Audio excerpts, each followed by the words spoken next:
Introducing Perio-Mate from NSK. First time setup. Make sure the air pressure is set between 43 and 58 psi and the compressed air supply is dry and clean.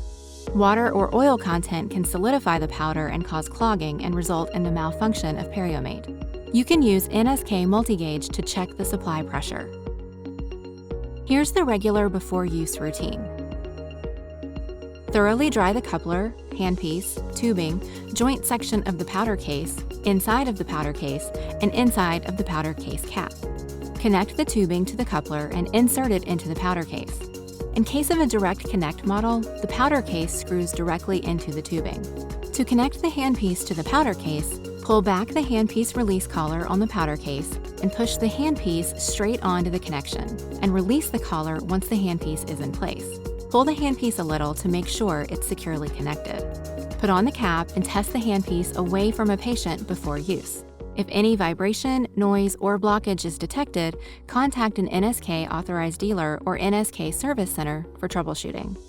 Remove the powder case cap and fill the Perio-Mate powder up to the max line. That's about 10 grams of powder.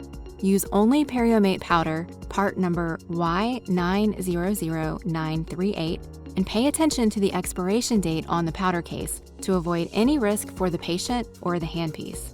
Perio-Mate powder has the proper particle size for this handpiece and is formulated specifically to work with it.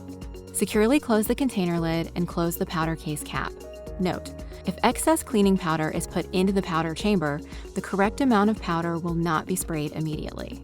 Fill the chamber slowly and avoid scattering the powder. Immediately clean any powder stuck inside the powder case or on the threaded portion of the powder case cap, or it will be difficult to close the cap. If you have any further questions, please visit our support site, nsktech-us.com.